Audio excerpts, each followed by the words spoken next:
Hello everyone, welcome back to Sydney and Starlight, and if you are new here, Oh my god. welcome, enjoy the videos. So today me and Sydney are going to be reading a little golden book, Biography, Princess Diana. So let's begin.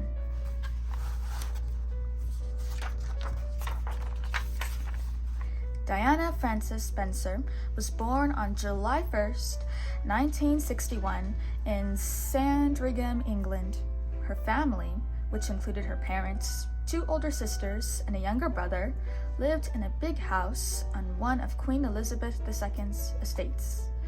When Diana was still in primary school, her parents got divorced. Her mother moved out of their home, and Diana only saw her on weekends.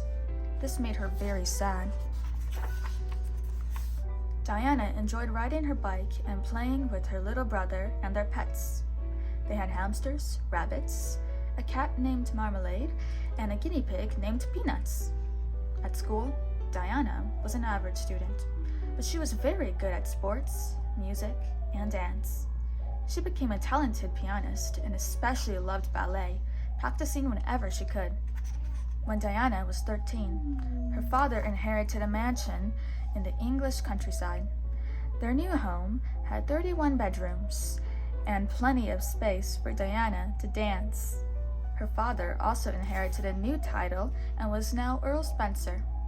Diana and her siblings got new titles too. Diana was now Lady Spencer. Diana moved to London when she turned 18 and shared an apartment with some friends. She worked as a nanny and an assistant kindergarten teacher. Diana loved children, and they loved her. In 1980, Diana began dating Prince Charles, the oldest son of Queen Elizabeth II. Charles would be king one day, and whoever he married would be queen. Diana and Charles got to know each other over many phone calls.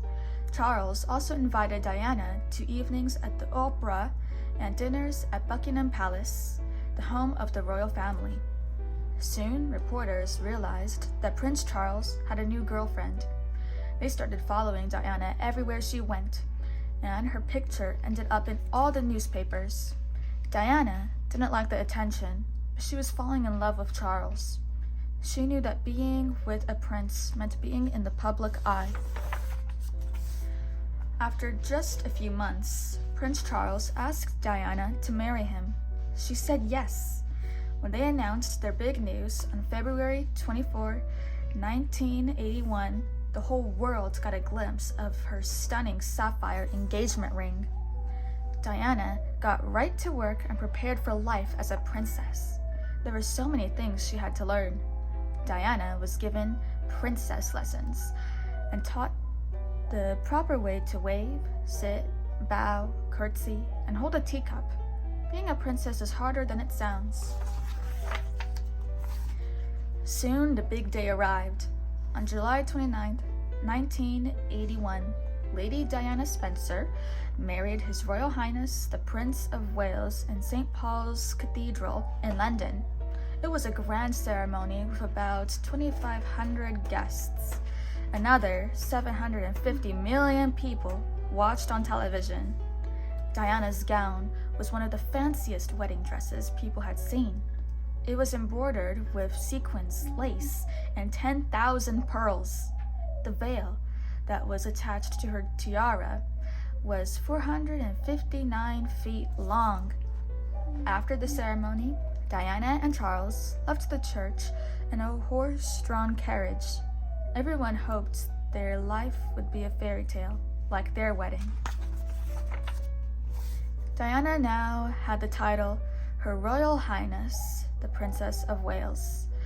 As a member of the royal family, her days were filled with meetings, parties, speeches, and other official duties. A few months after their wedding, Diana and Charles were thrilled to find out they would be parents.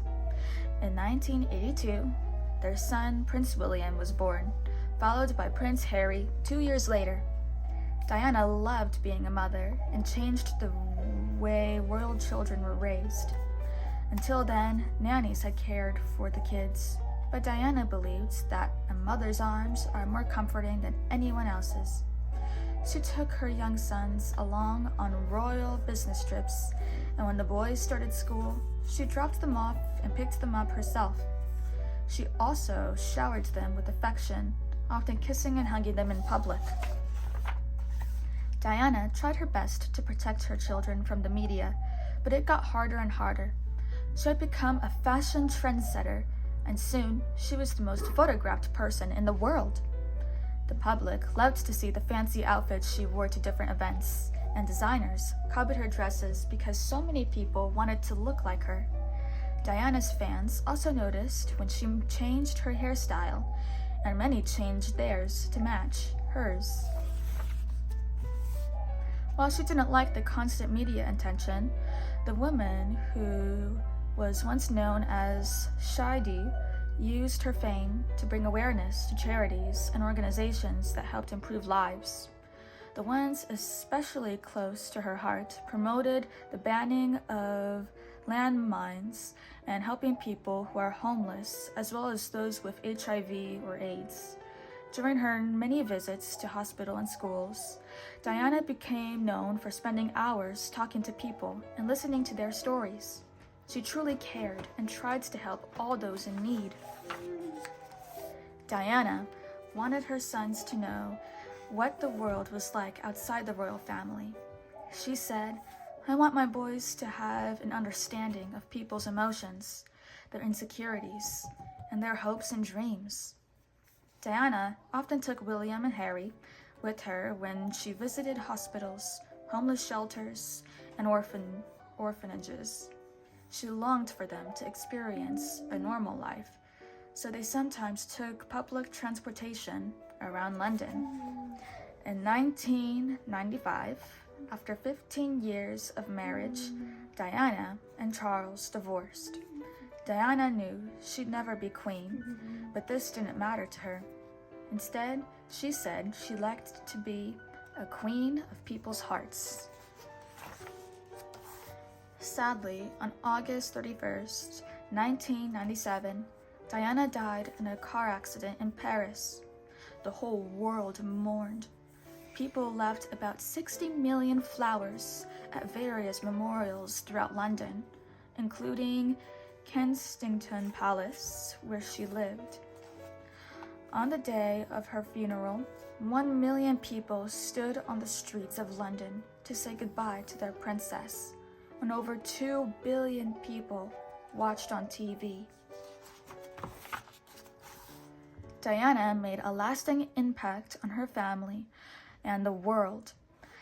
As Prime Minister Tony Blair said, she was the people's princess, and that is how she will stay.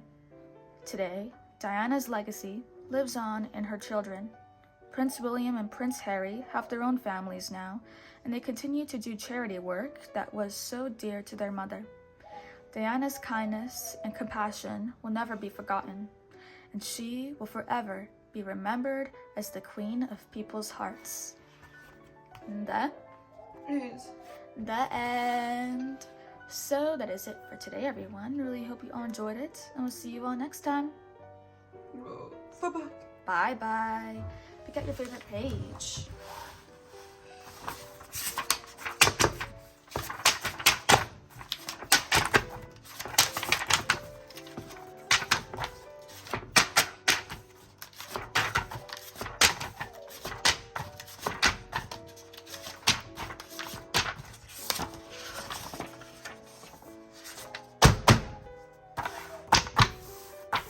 Who's your favorite? Diana? Yeah, I figured so. Diana, that's a pretty darn good choice. Bye-bye.